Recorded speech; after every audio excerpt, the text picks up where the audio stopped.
Welcome to my sweet life with Ruhi. আর আবার একটা নতুন ভিডিও নিয়ে চলে এসেছি আপনাদের সামনে। তো আপনারা আগের ভিডিওটাতে দেখেছিলেন যে আমরা ঋষভ থেকে ওই একটু হালকা টিফিন করে জাস্ট বেরিয়ে পড়েছিলাম। আর আমরা চলে এসেছি এই দেখুন একটা গণেশ মন্দিরে। এই সিকিমে এসে গণেশ মন্দির পাবো সেটা কিন্তু একদমই ভাবতে পারিনি। এখানে আসলে সবই তো মনিস্ট্রি, সেই জন্য আমি প্রথমে ভেবেছিলাম এটাও একটা মনিস্ট্রি, কিন্তু মন্দিরটার ভেতরে ঢুকতেই দেখলাম গণেশ ঠাকুর। তারপরে জানতে পারলাম এই গণেশ মন্দিরের যত গল্প।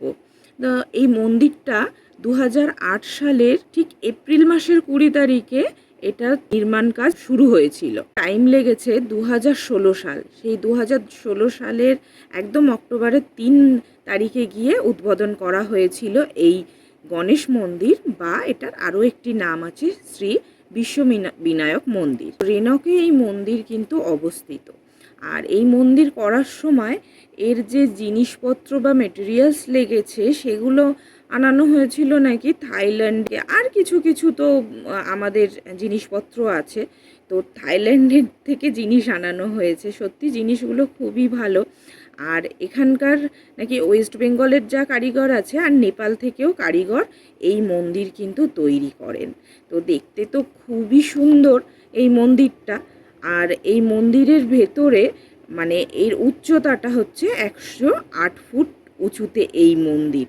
আর মন্দিরে প্রবেশ করতেই আমরা দেখতে পাচ্ছি একটা খুব বড় গণেশ মূর্তি, যেটার উচ্চতা 16 ফুট। জানো কটা হাত ছিল? 16টা হাত ছিল। হ্যাঁ, আর যেটা ছিল 12 ফিট লম্বা এই মূর্তিটা।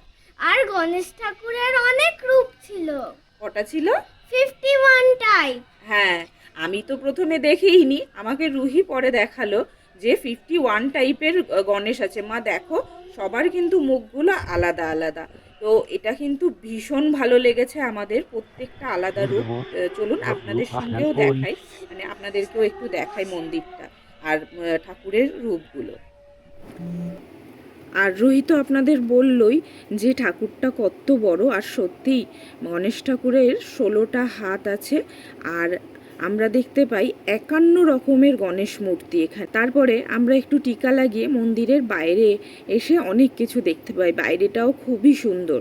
তো বাইরে দেখুন, এই যে পুরাণের অনেক কিছু দৃশ্য আমরা দেখতে পাই। তার মধ্যে যেটা সবচাইতে ফেমাস আমরা সবাই জানি, সমুদ্র মন্থনের এই দৃশ্যটাও কিন্তু খুব সুন্দরভাবে ফোটানো হয়েছে।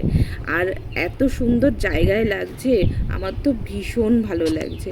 ও হ্যাঁ, আরেকটা কথা বলে রাখি এই মন্দিরটার ব্যাপারে। এই মন্দিরটা কিন্তু ওই যে মুম্বাইয়ের সিদ্ধিবিনায়ক মন্দির আছে না, সেই তারই প্রতিরূপ।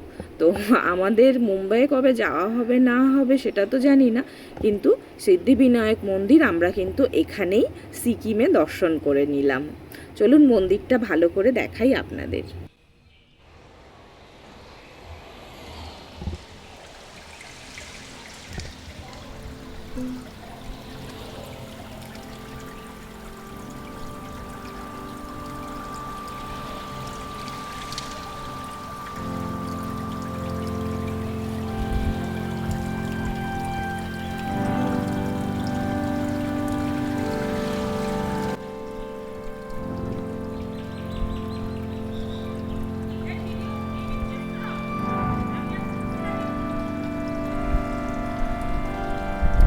আরে এটা লজ্জাবতী না।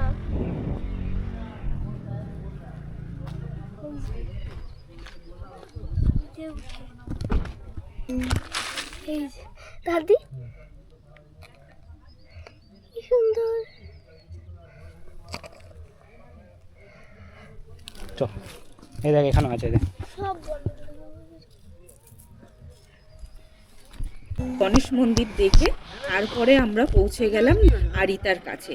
তো আরিতার কাছে এটা যেখানে এসছি এটার নাম মানকিম ভিউ পয়েন্ট। তো এই ভিউ পয়েন্টটায় উঠতে গিয়ে এটা কিন্তু একটা মঠ আর একটা মন্দির এখানে আছে। তো এটা দেখতে গিয়ে যা সিঁড়ি উঠতে হয়েছে, মানে আমার তো অবস্থা জাস্ট শেষ এই সিঁড়ি ওঠা নিয়ে। তো যাই হোক, আমি কিন্তু অনেক রেস্ট নিয়ে নিয়ে 3-4 বার বসে বসে একটু ছবি তুলতে তুলতে অনেকক্ষণ ধরে উঠেছি। আর আমার আগে সবাই কিন্তু তত্তরিয়ে উঠে গেছে, আর আমি রেস্ট নিয়ে নিয়ে উঠছিলাম।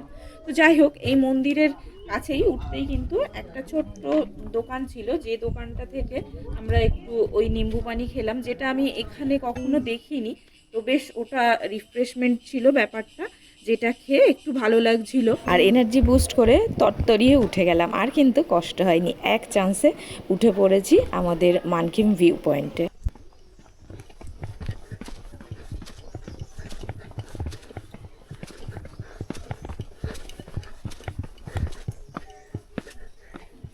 দোকানে বসে পড়েছে। আর অবশেষে আমরা উঠে আসলাম কিন্তু এই ভিউ পয়েন্টের মেন একদম উপরের চূড়ায়। তো এই পর্বত চূড়া থেকে কিন্তু হিমালয় পর্বত, কাঞ্চনজঙ্ঘা পর্বত আর আশেপাশে প্রচুর ভিউ আছে, যেটা আমরা দেখতে পাই, আর যেটা ভীষণ সুন্দর। আর ওই দেখুন, এখান থেকে দেখা যাচ্ছে ল্যাম্পোখরি লেক। তো লেকটাও কিন্তু দারুণ লাগছে দেখতে। আমরা তো একটু পরে ওইখানেই যাব, তো এখানে কিছুক্ষণ বসে একটু চাটা খেয়ে নিয়ে তারপরেই যাব ওই লেকটা দেখতে, আর আপনাদেরও সঙ্গে নিয়ে যাব। তারপর মানকিন ভিউ পয়েন্ট থেকে নেমে এসে আমি উঠতেই তো বললাম যে কতটা কষ্ট হয়েছে, নামতেও বেশ খানিকটা কষ্ট হয়েছে, আর আমার শরীরটাও একটু অসুস্থ হয়ে গেছিলো। সেই জন্য রাস্তার মাঝখানে আর ছবি নিতে, মানে ভিডিও নিতে পারিনি। তো একবারে এই চলে এসেছি ল্যাম্পোক লেকে। তো লেকটা আবার, লেকটার আরেকটা নাম আছে আরিতা লেক। কিন্তু এখানে এসে এই লেকটা দেখার পরে আমার শরীর আর মন দুটোই ভীষণ ভালো হয়ে গেল আর ফ্রেশ হয়ে গেল। ভীষণ সুন্দর জায়গাটা, চারিদিকে না পাইন বনে ঘেরা, আর এতটাই সুন্দর লাগছে। আর এই লেকটা দেখতে কিন্তু ঠিক বুটের মতো। তো এই লেকের জলটাও দেখুন একদম গ্রিন কালারের, আর এই জলের মধ্যে প্রচুর কি সুন্দর কালারিং মাছ আছে। চলুন মাছগুলোও দেখাই আপনাদের, আমরাও দেখি। বাবু এই দেখো, এই দেখো, এই সাইডে মাছগুলো দেখো, এই দেখো, এই দেখো, এই দেখো, এই দেখো, এই দেখো। আর এই মাছ দেখতে দেখতে দেখুন জলের মধ্যে দেখতে পাচ্ছি রাজহাঁসও ঘুরছে। আর একটু আগে আসলে, মানে সকালের দিকে আসলে হয়তো আমরা প্রচুর পাখিও দেখতে পেতাম। যা শুনলাম এখানে প্রচুর পাখিও আছে। আর আর রাজহাঁসগুলো খুব কিউট ছিল, ভীষণ কিউট। আর তারপরে আমরা ভীষণ কিউট রাজহাঁসগুলো, বেশ ভালো লাগছিল। আর এই লেকটার উচ্চতা 4600 ফুট। তো যাই হোক, এখানে বেশ অনেক ধরনের অ্যাক্টিভিটি আপনারা করতে পারবেন, যার মধ্যে আমরা এখন বোটিং করব। তো এই বোটিং করব শুনেই রুহি কিন্তু আমাদের সঙ্গে আসলো না, ও যাবে ওর মিমির সঙ্গে মোমো খেতে, আর আমরা এখানে বোটিং করব। চলুন বোটিংটাও একটু করে নিই, এখানে বেশ ভালোই লাগে। তবে লাস্ট মানে কয়েক বছর আগে আমরা যখন দীঘায় গেছিলাম, তখন বোটিংয়ের এক্সপিরিয়েন্স ভীষণ খারাপ ছিল। হয়তো রুহির সেই জন্যেই একটু ভয় লেগে আছে মনের মধ্যে, কারণ সেখানে বোটিংয়ে এরকম এক জায়গায় বোটিং করব বলে আমরা দাঁড়িয়েছিলাম, আর একজন ভদ্রমহিলা আমাদের সামনেই, উনি বোটে নামতে গিয়ে একটা পা দিয়ে একদম জলের মধ্যেই পড়ে গেছিলেন। তো সেটা দেখে আমরা আর বোটে তো সেদিন উঠিনি, ফিরে এসেছিলাম। তো সেটা দেখে হয়তো রুহির মনে ভয় আছে। বোটিং করতে করতেই খুব খিদে পেয়ে গেছে, আর আগেই বলছিলাম না শরীর খারাপ করেছিল। তো এখানেও ভীষণ রোদের তাত। যাই হোক, ওরা তো রুহি আর রুহির মিমি ওরা মোমো কফি এসব খাচ্ছে, আমরাও বোটিং সেরে ওপরে উঠবো, আর আমরাও মোমোতে ভাগ বসাবো ওদের মোমোতে। আর এখান থেকে যাব শুনেছি আমরা একটা মার্কেট, যার নাম রংলি বাজার। তো সেখানে একটু কেনাকাটি করব, আর বাজারটাও আপনাদের দেখিয়ে নেব, দিয়ে আমরা যাব লিংথামের হোটেলে। কি বলছে ড্রাইভারটা? ওদিক দিয়ে তোলো। কি বলছে? যা রে যা রে।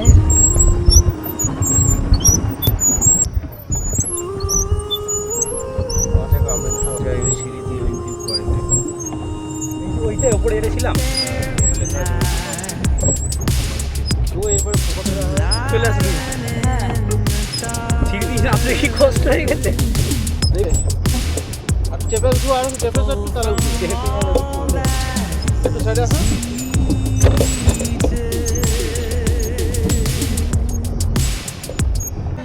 আগে কান কান চলো বন্ধ হয়ে কিছু শুনতে পাচ্ছি না, পুরো কান বন্ধ হয়ে নিজের কথা নিজের কানে যাচ্ছে না। এখানে একটু শপিং করবো এই মার্কেটে। আমারও হচ্ছে মাখু। আর এই দেখুন কেনাকাটা করে কি কিনেছি সেটা তো আর দেখাতে পারবো না, 2 ঘন্টা ধরে আমরা প্রচুর এদিক ওদিক কেনাকাটা করেছি। আরেকটা ইনফরমেশন আপনাদের দিয়ে রাখি এই রংলি বাজারের, যদি আপনারা এদিকে আসেন কোনো সময় একদম মনে দ্বিধা না রেখে শপিং করবেন, সত্যি এতটা কম দাম আর কোথাও কিন্তু পাওয়া যায় না। তো আমরা তো সেইভাবে বেশি শপিং করতে পারিনি এখান থেকে, কারণ আমাদের হাতে ছিল মাত্র 2 ঘন্টা, আর 2 ঘন্টায় তো জানেনই মেয়েদের শপিং করা জাস্ট ইম্পসিবল।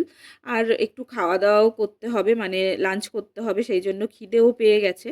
আর ওদিকে আমাদের হোটেল থেকে বারবার ফোন করছে, সেই জন্য আমরা আজকে বেরিয়ে গেলাম। দেখা যাক যদি আবার কখনো আসতে পারি, আমরা কিন্তু এখান থেকে আবার মার্কেট করব, কারণ পরে আমরা খুব ঠকেছি। গ্যাংটকের বাজারে গিয়ে আমরা মার্কেটে ওই লাল মার্কেটে ভীষণ চড়া দাম, মানে 3-4 ডবল বেশি দাম অনেকটাই। তো সেই জন্য আমাদের তো এই দুঃখটা এইবারে থেকে গেল। নেক্সট আসলে অবশ্যই কি কি শপিং করছি, কি নিয়েছি সেগুলোও আপনাদের সাথে শেয়ার করব। এইবারে না হয় থাক। আর আজকের ভিডিওটা কেমন লাগলো অবশ্যই আপনারা কমেন্টে জানাবেন। ভালো লাগলে অবশ্যই লাইক করে দেবেন। আর যারা নতুন আমাদের চ্যানেলটাকে সাবস্ক্রাইব করে করতে কিন্তু ভুলবে না। আর সাবস্ক্রাইব করে আমাদের পাশে থাকবেন। আপনার একটা সাবস্ক্রাইব আমাদের কাছে অনেক মূল্যবান। আর কমেন্টে জানাবেন, জানাতেও ভুলবেন না যে আমাদের ভিডিওগুলো কেমন লাগছে, কিভাবে আমরা ইমপ্রুভ করতে পারবো। ভালো খারাপ দুটো কমেন্টই আমাদের কিন্তু অবশ্যই জানাবেন। আপনাদের কমেন্ট আমাদের কাছে অনেক মূল্যবান। Thank you. আজকের জন্য তো এইটুকুই, দেখা হচ্ছে নেক্সট ভিডিওতে। টাটা। আর ভালো থাকবেন সবাই, সুস্থ থাকবেন। Thank you.